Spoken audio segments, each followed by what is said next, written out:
Thank you for those of you who've stayed this afternoon after my performance this morning. What we're going to do for the next probably 20 minutes or so is just have a quick canter through with a bit more focus on e-commerce than we did this morning.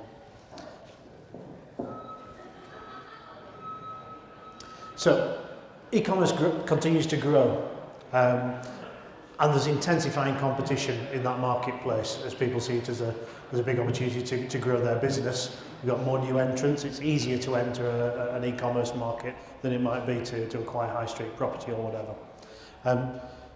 This piece of data from eMarketer, launched produced in September last year, so it's about as recent as analysis as you get. No one's really produced sort of Christmas figures as yet. In 2015, e-commerce retail in the UK was worth £60 billion, and that was equivalent of around about 15% of total retail sales. That's forecast to increase up towards sort of 20% by 2019, which is a growth of sort of 44% over the next 4 years, which is pretty significant. And it's pretty significant if your warehouse isn't currently set up to deal with e-commerce.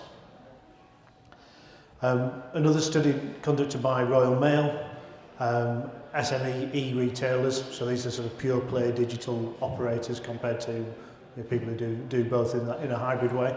80% are forecasting to grow sales in 2016. I'm not sure what the other 20% are planning on doing, but maybe they've reached the limit of their marketplace.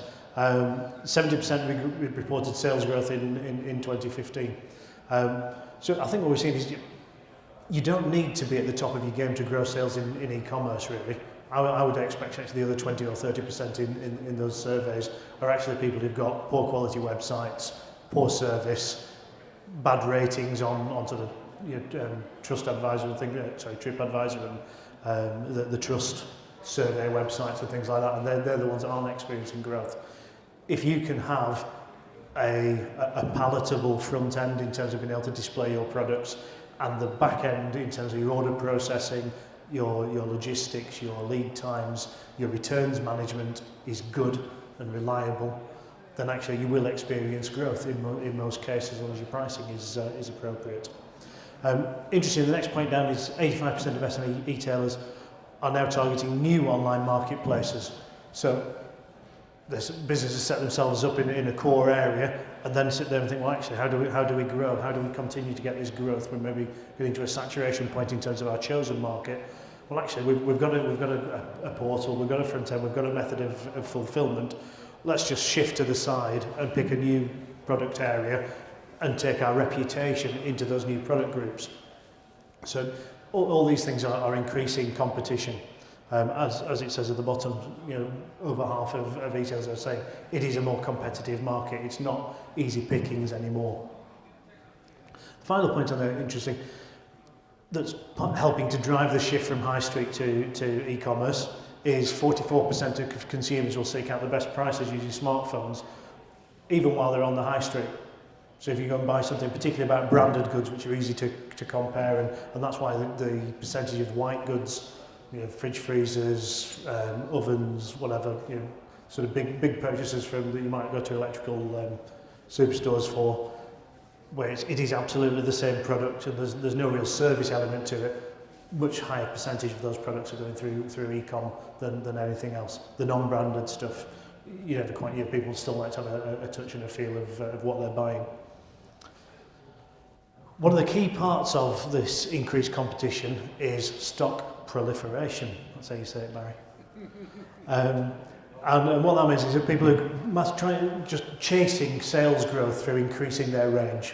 I thought it was an interesting picture because this business clearly had a sort of a black and a light grey, and they thought sort of three shades of mid-grey might sort of increase sales a little bit incrementally. And I think from our point of view in terms of logistics operators, it's sort of that sort of head smacking moment when more products come in and you've got to find another 5 pig faces for a load of product that is probably virtually the same as the product you've already got in your warehouse, but you've got to find 4 times more number of pig faces to be able to stock it.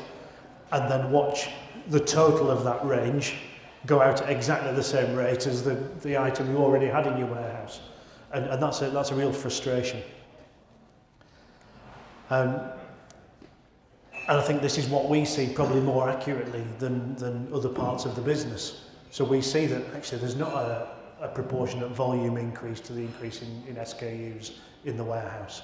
A piece of analysis by Accenture, a sports drink maker increased its number of flavours threefold, but sales per flavour declined nearly 60%. So it was literally just sharing out the existing demand they had across more SKUs.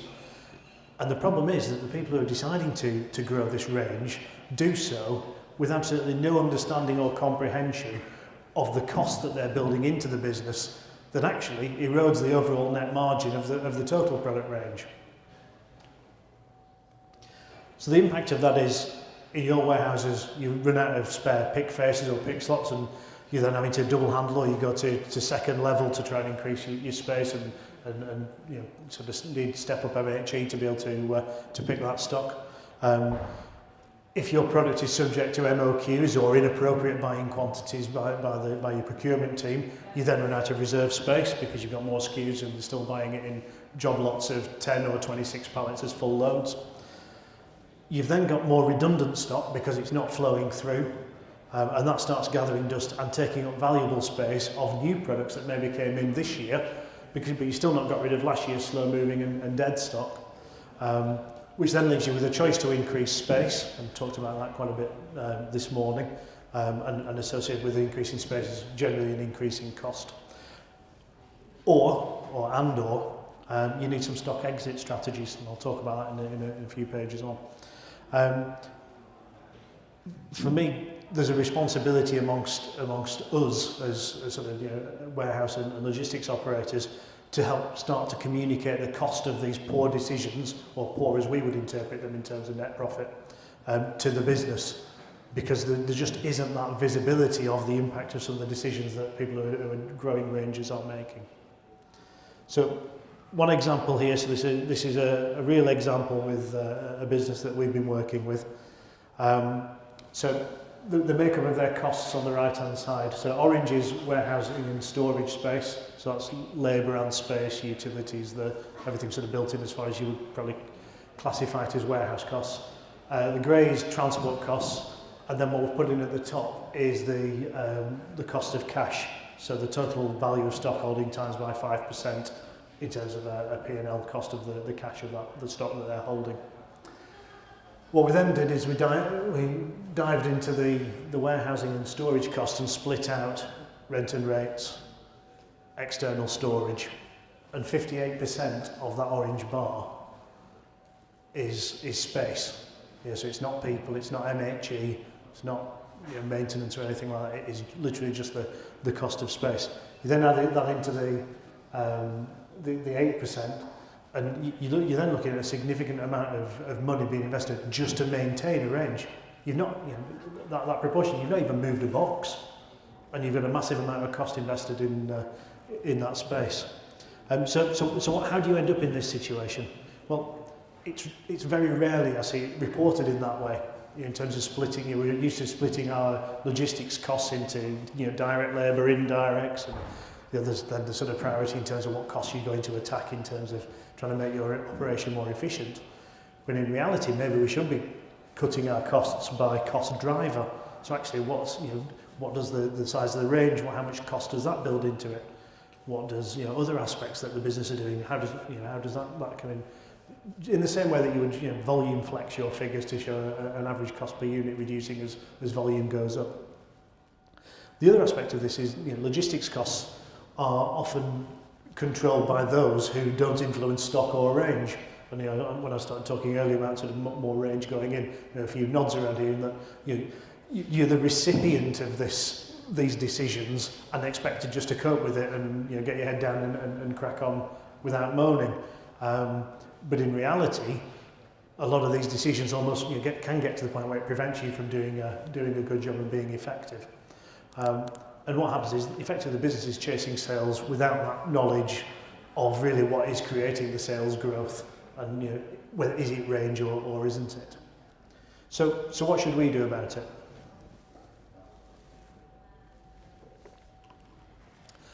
My suggestion is that we track and report the costs separately from labour and other operational costs. So if you go back and you pull up your warehouse operating costs in the same way that the previous bar showed, and actually start splitting out what is your pure cost of space before a box moves. Using your warehouse management system or whatever other analytical tools you might have, start producing, if you don't do it already, slow moving and non-moving reports. So how many product SKUs haven't moved in the last 3 months, last 6 months, last 12 months? What's the stock on hand of those products? If you continued at your current sales rate, what would be the volume of stock you would still have after 6 or 12 months in your warehouse at current sales rates? Obviously you need to take into account some seasonality within that perhaps. But you start producing those reports and say, actually, if we just bought no more and carried on selling at the current rate, this warehouse would still be a third full after 12 months. That can't be right. So it's trying to generate actions amongst other parts of the business to address the things that impact on logistics costs. And all around this is because of that, all being driven by chasing more sales around maybe e-commerce or other business growth. Other things we can do other than sort of chucking stones from in the warehouse back into head office or whatever, regularly cleanse your pick faces. I'm always amazed by the number of warehouses we walk around where you've got a nice full pallet pick face, pick location, pallet on the floor, 2 boxes, covered in dust, been like that probably for 12 months. And the warehouse manager will take me and go, look at that, it's just not moving. And he's right, it isn't moving. But why have you still got a full pallet location allocated for it if all you've had is 2 boxes there for the last 12 months? Create some small shelving, use your space more wisely, start cleansing those and creating that space for more valuable stock. So there's things that we can do, it's not just everyone else's fault. Regularly review the slow and fast mover locations. So actually, where are all your faster moving ones? The line that was fast moving 3 years ago, do you still have that in a prime location near your doors? Is that no longer a fast moving? Should that be somewhere else? And all your slow movers in the dim and distant dark corners of the warehouse that you're not visiting very often. And then, if you are getting to that point where you're reaching capacity, once you've got your slow moving and your dead moving report, you can then start talking to the business saying, well, actually, I have got capacity because I've got all this stuff that I never need to pick. So actually, if I shift this out into some external storage, which will cost you about £500,000 a year, then we're fine. And all of a sudden, it then hits it then really starts to land, and people start to understand the value or the cost of some of the poor stock management decisions and processes that are in place in the business at that point in time. Other things to do, ensure the business has a clear exit strategy for non-moving stock. As warehouse operators, you may or may not have a close involvement in this, but not enough businesses are doing that sort of that tight management and cleansing out those slow moving. So you can raise the awareness of it through your reporting, but you probably are going to rely on other people in terms of merchandising or stock management to take the action. One in, one out. Number of businesses, we've got a one in, one out strategy. Apart from them 20, we thought we needed those, and those 10 over there. And I've never been to a business that actually has a one in, one out strategy. I've been to loads that talk about it, but none that actually police it, because they just get enchanted by the thought of a bit more sales growth by a few more SKUs, a few more mid-greys. Probably get another 2 or 3 mid-greys into that range, I would have thought. So things that you should be doing, if your product is date sensitive, good early warning of date code issues, particularly around the current sales rate and when is it likely to sell through. Markdown strategies, again, what is the strategy? Is there a structure for actually marking down by 20%, 30%, 50% or whatever to work that stock through? Yes, you're taking a hit on your margin, but if you can provide the cost reports in terms of the space, that can then be compared to that markdown cost, and someone can make a sensible decision in terms of what's best for overall net profit. Use of jobbers, we don't need to talk much more about that, and other disposal routes, fires, floods, skips, whatever you might choose. It's a bad accountant that makes a loss in a fire. So, digital growth, so where is it? So, mid-1990s, It was launched, virtually less than 1% in e-commerce. 2005, the split between retail fulfillment and e-commerce was about 3% e-commerce. 2015, last year, from the previous report, 14.5%, and the prediction is we'll be at 19.3% in 2019. If that rate continues, so it's not accelerating the rate, but the rate that we've seen, that we're predicting for the next 4 years continues at the same rate, by 2039, 50% of all retail sales will be online. Still feels quite a long way away, doesn't it? That? But I think in terms of you go back and imagine the volume leaving your warehouse and the format it goes out in terms of volume, there's a big pressure in terms of the level of activity and labour that needs to go into picking smaller orders and higher volumes of smaller orders. There's also a great pressure in terms of warehouse space, because at the moment most businesses have a central warehouse and probably minimum of 30%, probably up to 70% of their stock is on display in store. How does that going to change? And a lot of that stock, in order to fulfil the same level of volume, has to be brought into a warehouse. So the space requirements in logistics are going to increase as that overall retail footprint of warehouse and store starts to shift and the space required in warehousing increases. So I just want to start thinking about in terms of how you lay your warehouse out, but also the total sort of overall space requirement. The other aspects are that growth is likely to be much faster. I think it's unlikely that it will continue at the current rate forecast for the next 3 or 4 years. And particularly talking about white goods before, quite easily envisage that that could be as high as 90% for some things that are easily bought and branded and can be reliably sourced on the internet that you don't necessarily need to see in a physical display. So given that change in that mix of sort of running a hybrid warehouse, what are the things that we need to be thinking about as we make the changes? So, online order size and composition. So how does that change in terms of the number of the items per pick that you're doing, the number of visits that you're making, and how does that then link to your total product range and distance travelled to complete one order? What we're seeing more and more of is that as you get further up that sort of spectrum where online's becoming greater, is entirely sort of replication of your warehouse within your warehouse. So you'll then compress a load of pigeonholes and smaller shelving compared to pallet racking, and will replicate every single pick face for every single SKU. So you've got then 2 pick faces for each SKU in your warehouse.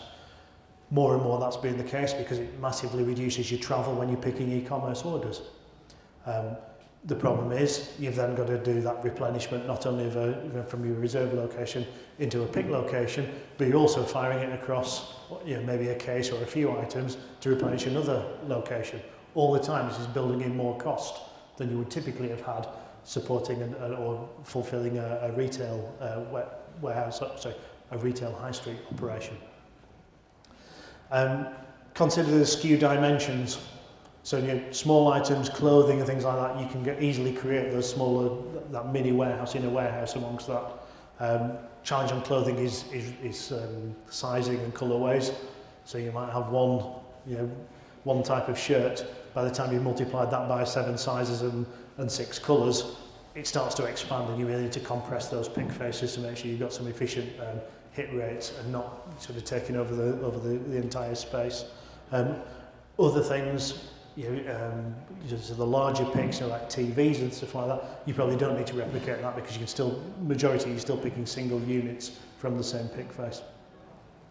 Other considerations: can we adapt or acquire MHE that supports that sort of operation? So we've seen the truck with the shelves on from Toyota. A lot of clients that we work with, we've been helping them develop ways of picking up to, I think the maximum we've got is about 12 orders per journey. It depends on the product mix. But you set one guy off to pick an e-commerce order, and we've created trolleys with divisions or tote box ways of carrying different tote boxes, so that on that one journey when he sets off with his pick instructions, he's returning to a pack bench with 12 orders picked, rather than pick one, come back, pick another. And we've taken out a massive amount of travel time through being able to consolidate and adapt warehouse management systems to allow that picking of multiple orders, so it's just one snake journey through all the shelves with no sort of repetition in terms of your travel, but you've managed to pick all the content in an efficient way to get to the end point. Ring fencing of stock. This is always an interesting one because you get different viewpoints on this. So some businesses, and it's driven by their systems or their accounting procedures, well, we need to ring fence that. So once that's come out of the main warehouse, that's our e-commerce, and you know, we can't replenish any stores with that stock. It's been put in that location because that's for e-commerce. And this stock is flying off the shelves in the high street, and you sat there with 10, and it's ring. Oh, you know, there's no way we can move it. Right, well, we've sold out everywhere else. What do you want to do about that? That's not moved, and it doesn't look like it's moving. So there's a debate to be had in terms of is that the right thing to do or not. You can also view that actually you should ring fence it. You should ring fence your e-commerce because when you get an order for something like that, that's a customer buying it. It's not to replenish a space on the shelf. However, you need to build into that particularly if you take clothing as an example, you can have up to 40% returns on clothing. So actually, it's probably only a 1 in 2 chance that it's actually a real sale, that it's not going to bounce back. So actually, it's understanding the nuances of your business to understand actually, is ring fencing a sensible idea, or actually should you try and maintain your stock in a single pot for all channels for as long as possible and hold that decision point as late as possible. One example here, I apologise because there's quite a bit of detail on this slide. What I'll try and do is I'll explain it. So what we did was a piece of analysis for one of the major supermarkets for their profitability of moving a toaster through their different distribution network. So, starts off at the top, made up numbers, because obviously I'd get sued if I started telling you how much. So, toaster costs £2.10, it costs 11p, that first orange circle, to bring it down for shipping into the UK. We've then got 4p for primary transport, taking it into an RDC or online fulfilment centre. So at that point it's the same cost, we've got it in a warehouse in the UK, costing exactly the same. Then what we've got is the cost within the distribution centre. So we've got a couple of differing numbers there. So the online fulfilment centre is 45p, the RDC is the 26p. Again, volume flex is an average of 38 on the left-hand side. Then there's the big difference in transport.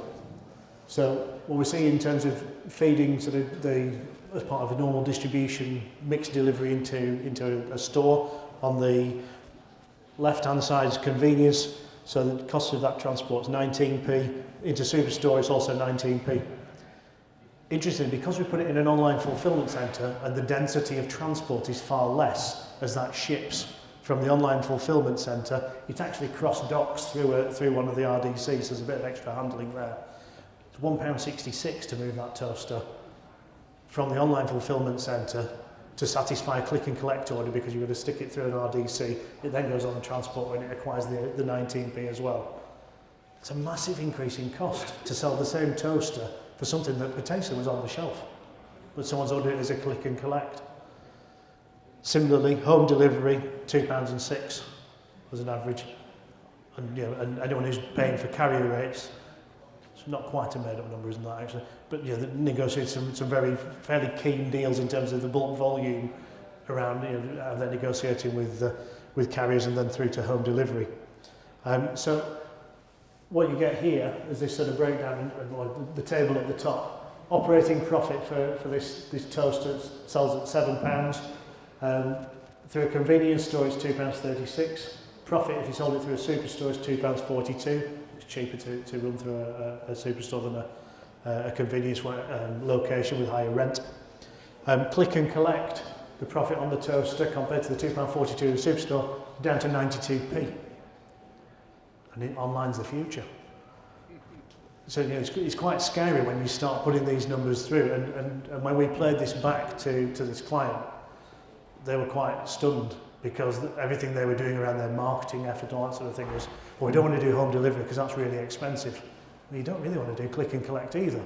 Ideally, you want a customer to continue to turn up, pull an item off a shelf, take it to a till and take it home with them. That takes out a lot of those logistics costs. Now, you could argue that that's not really like for like, because we're not including the cost of the superstore.